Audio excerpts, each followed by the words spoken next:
I in the right place still?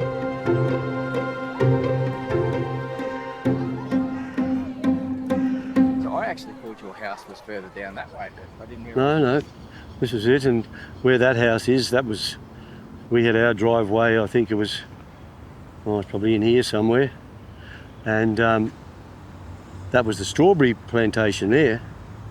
Yeah, that was 104 North Road Lindum before we built the new house, and that was built by Mr. Rowley Payton. That house was built beautifully. I watched him build it. It would take some cyclone to knock that roof off. It really would. We heard about these Oblates starting school, and well, we weren't too keen at the start. We didn't know who they were, and Dad was overjoyed that he wouldn't have to be paying any more for train and tram fares for any of his boys, and we just have to walk up the hill.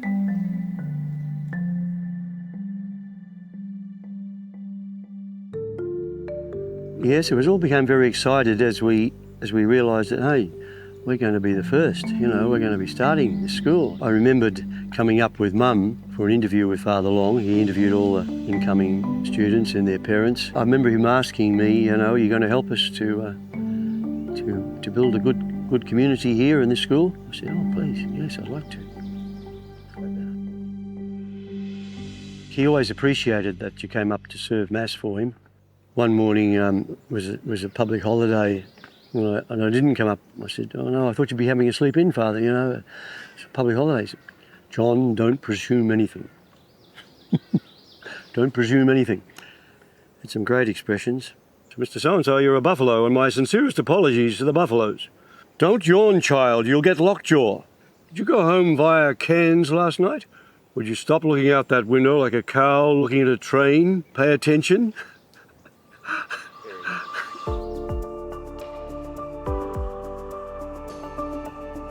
Father Long, he just very gently encouraged us all to show respect. From the time we fixed up the old farmhouse to the time they built the first tennis courts over there near Bulgin Avenue and the first cricket nets, and it was all done by volunteer labour.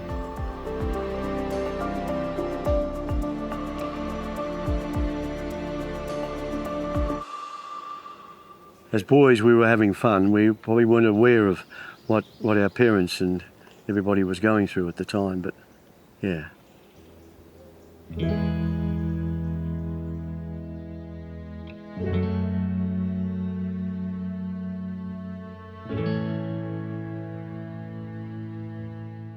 All the names are there of her children, and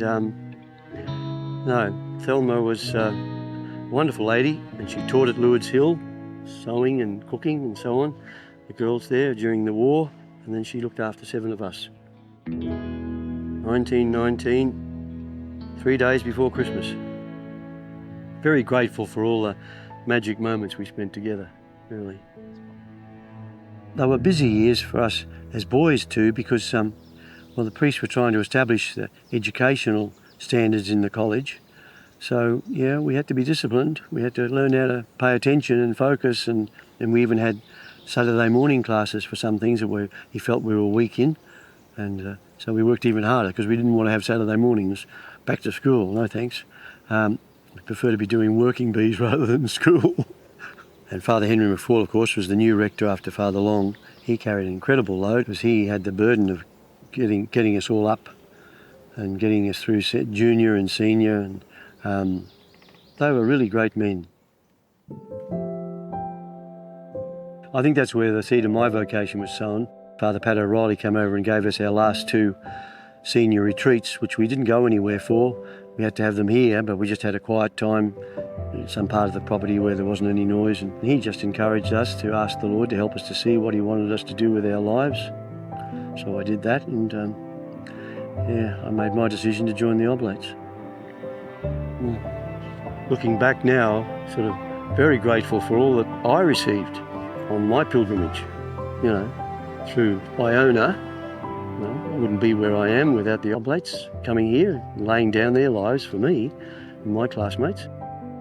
So what can happen when we all lay down our lives, as parents are still doing, with all their sons, and helping them to